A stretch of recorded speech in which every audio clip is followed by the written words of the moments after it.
to Tripura Info News Update. 48 ঘন্টার ব্যবধানে ফের উত্তেজনা কমলপুরের কচুচড়া এলাকায়। সালেমা আমবাসা সড়কে আবারও পথ অবরোধে সামিল হলেন গ্রামবাসীরা। স্থানীয় সূত্রে জানা গেছে, প্রায় 10 দিন ধরে পানীয় জল ও বিদ্যুৎবিহীন অবস্থায় রয়েছেন ভীমসবর পাড়ার বাসিন্দারা। দীর্ঘদিনের এই সমস্যার সমাধানের দাবিতেই বুধবার তাঁরা সড়ক অবরোধ করেন।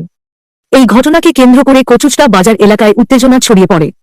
পরিস্থিতি নিয়ন্ত্রণে আনতে ঘটনাস্থলে পৌঁছায় কচুচড়া থানার পুলিশ।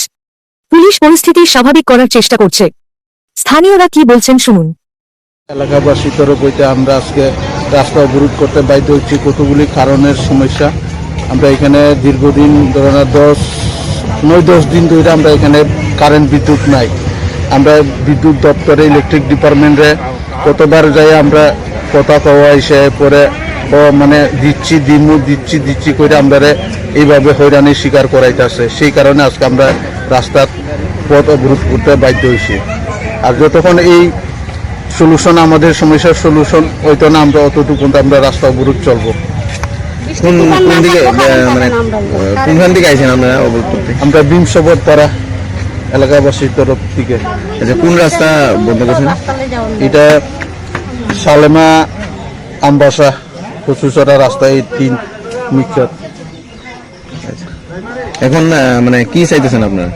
আমাদের যে বিদ্যুতের সমস্যা, বিদ্যুতের কারণে আমরা জল পাইতেছি না, এই সমস্যার সলিউশন যাতে ইলেকট্রিক ডিপার্টমেন্ট সঠিকভাবে আমরা বিদ্যুৎ পরিষেবা দেই, এরপরে আমরা যাতে পানীয় জল সঠিকভাবে পাই, এইসব পাইলে তারপরে আমাদের সমস্যার সমাধান হবে। এর আগে তো সমস্যার সমাধান হইতেছে না।